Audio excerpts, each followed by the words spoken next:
Hi అండి అందరికీ. ఈరోజు మనం చాలా రుచికరమైన రొయ్యల కూర చూడబోతున్నాం.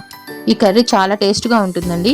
ముందుగా మనం రొయ్యలు తీసుకొని వాటిని శుభ్రంగా వలుచుకొని పప్పు వేరుగా వలిచి పెట్టుకోవాలి. నేను సింగరాయకున్న ఫిష్ మార్కెట్లో 2 కిలోల రొయ్యలు అయితే తీసుకొచ్చానండి. అవి శుభ్రం చేసుకునేసరికి మనకి 1 కిలో పప్పు అయితే వస్తుంది. ఇవి కాలవ రొయ్యలు, అందుకే చిన్నగా ఉన్నాయి. ఇవి వలిచేసరికి చూడండి ఎంత ఉన్నాయో. మా వారు మా పాప మొత్తం వలిచేసారండి. వేస్ట్ చూడండి ఎంత వచ్చిందో. ఇప్పుడు వీటిని శుభ్రంగా 2-3 సార్లు కడిగి పక్కన పెట్టుకోవాలి. ఇప్పుడు మనం కర్రీకి కావాల్సిన పదార్థాలు చూసేద్దాం రండి.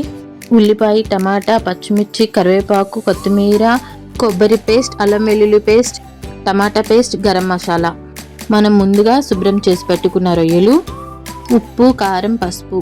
ముందుగా స్టవ్ వెలిగించుకొని ప్యాన్ పొయ్యి మీద పెట్టుకొని ప్యాన్ వేడెక్కాక ఆయిల్ వేసుకోవాలి. మనకి కర్రీకి ఎంతైతే సరిపోతుందో అంతవరకే వేసుకోవాలండి. మనం ముందుగా తరిగి పెట్టుకున్న ఆనియన్స్ని వేడెక్కిన నూనెలో వేసుకోవాలండి.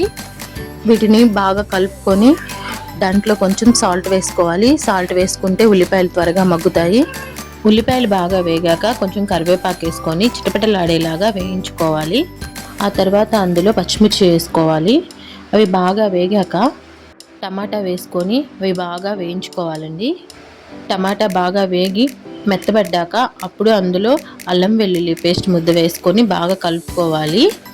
పచ్చివాసన పోయి బాగా ఎర్రగా వచ్చేదాకా అల్లం వెల్లుల్లి పేస్ట్ని వేయించుకోవాలండి.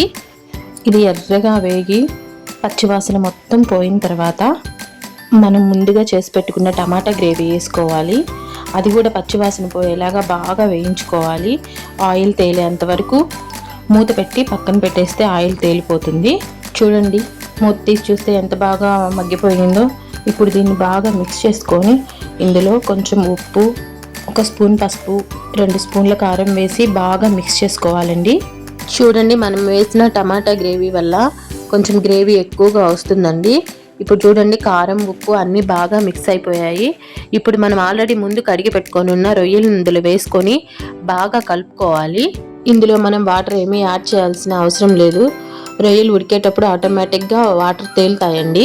ఇప్పుడు మనం వీటిని ఒకసారి బాగా కలుపుకొని బాగా కలిపాక దాని మీద మూత పెట్టి ఒక 10-15 నిమిషాల పాటు మీడియం ఫ్లేమ్లో ఉడికించుకోవాలండి.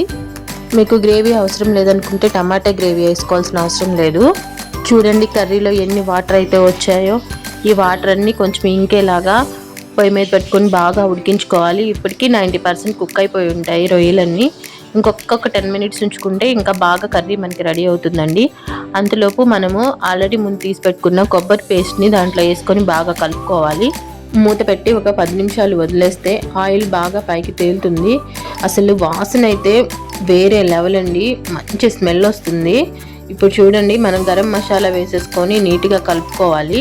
మనకి గ్రేవీ కావాలంటే ఈ కన్సిస్టెన్సీలో ఆపేసుకొని కొత్తిమీర చల్లేసుకుంటే కర్రీ అయితే రెడీ అయిపోతుందండి. లేదు మాకంత గ్రేవీ అవసరం లేదు అనుకుంటే ఇంకొంచెం సేపు పొయ్యి మీద పెట్టేసుకుంటే అందులో ఉన్న వాటర్ అంతా ఇంకిపోయి కర్రీ మాత్రం సూపర్గా వస్తుంది. స్మెల్ అయితే ఇల్లంతా అదిరిపోతుందండి. కర్రీ చాలా బాగుంది. మీరు ఒకసారి ట్రై చేసి ఎలా ఉందో నాకు చెప్పండి.